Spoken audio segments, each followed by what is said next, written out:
I'm recording these poems in the editorial office of City Lights Bookstore, San Francisco, with some traffic noise which may punctuate the poems. The world is a beautiful place to be born into, if you don't mind happiness not always being so very much fun. If you don't mind a touch of hell now and then, just when everything is fine, because even in heaven they don't sing all the time. The world is a beautiful place to be born into, if you don't mind some people dying all the time, or maybe only starving some of the time, which isn't half so bad if it isn't you. Oh, the world is a beautiful place to be born into, if you don't much mind a few dead minds in the higher places, or a bomb or two now and then in your upturned faces, or such other improprieties as our name-brand societies pray to, with its men of distinction and its men of extinction, and its priests and other patrolmen, and its various segregations and congressional investigations and other constipations that our fool flesh is heir to. Yes, the world is the best place of all for a lot of such things as making the fun scene and making the love scene and making the sad scene and singing low songs and having inspirations and walking around looking at everything and smelling flowers and goosing statues and even thinking and kissing people and making babies and wearing pants and waving hats and dancing and going swimming in rivers on picnics in the middle of the summer and just generally living it up. Yes, but then, right in the middle of it, comes the smiling mortician.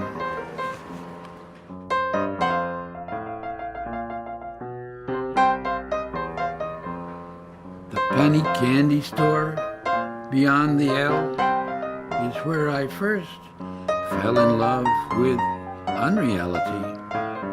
Jelly beans glowed in the semi-gloom of that September afternoon. A cat upon the counter moved among the licorice sticks and Tootsie Rolls and oh boy gum. Outside the leaves were falling as they died. A wind had blown away the sun. A girl ran in. Her hair was rainy. Her breasts were breathless in the little room. Outside the leaves were falling, and they cried, "Too soon, too soon."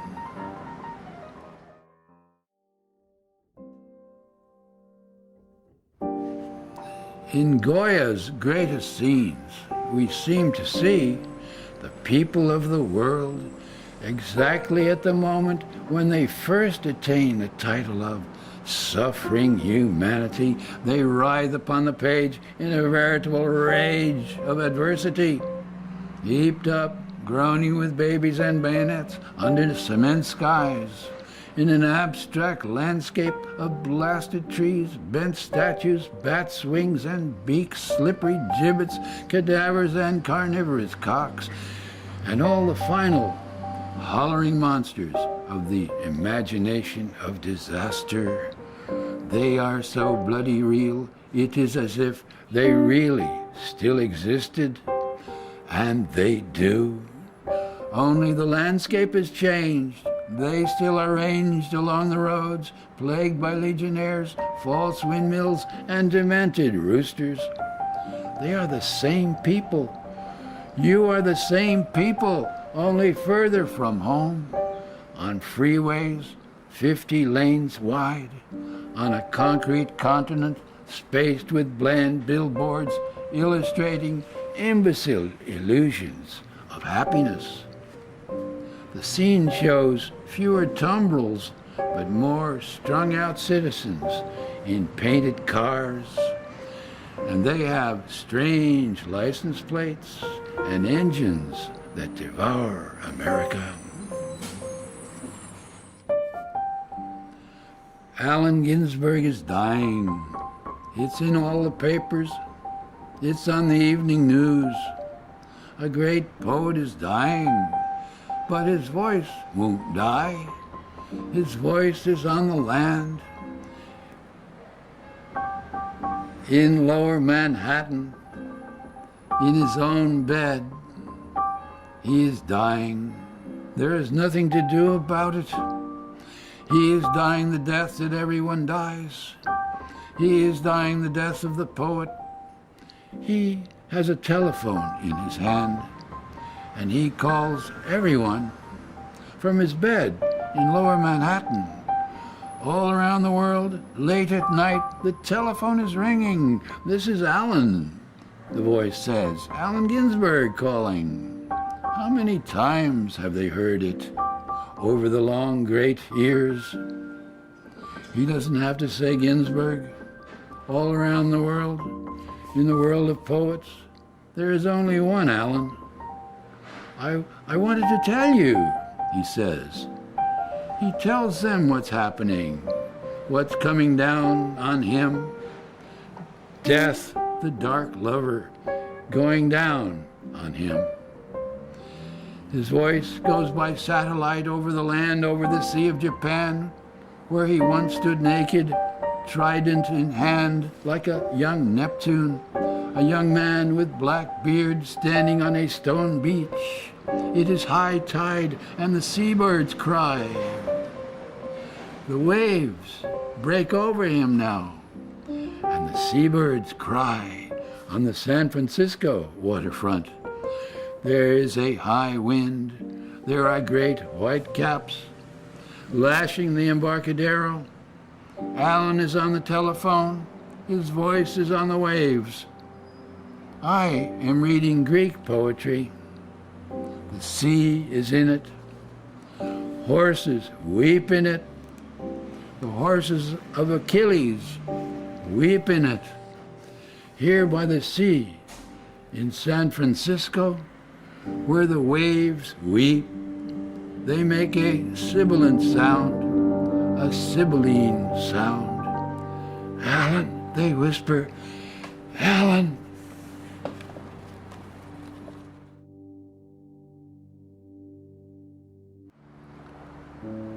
Are there not still fireflies?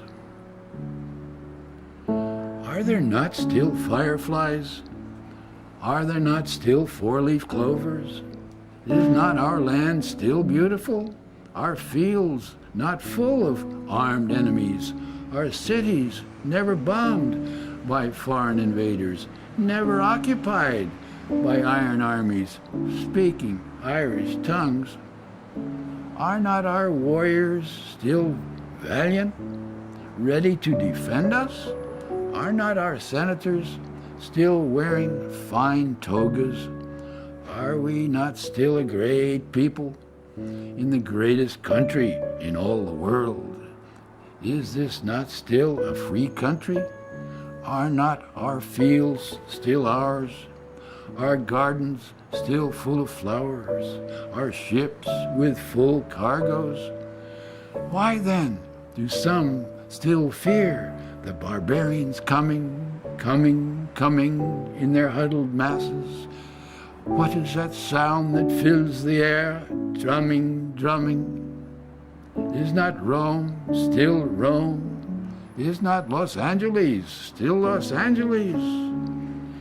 Are these not the last days of the Roman Empire? Is not beauty still beauty? And truth still truth? Are there not still poets? Are there not still lovers? Are there not still mothers, sisters, and brothers? Is there not still a full moon once a month? Are there not still fireflies? Are there not still stars at night? Can we not still see them in bowl of night, signaling to us our manifest destinies?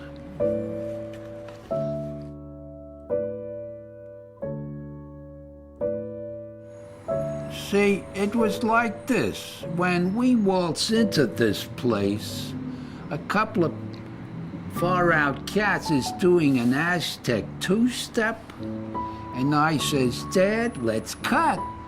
But then this dame comes up behind me, see, and says, you and me could really exist. Wow, I says. Only the next day, she has bad teeth and really hates poetry.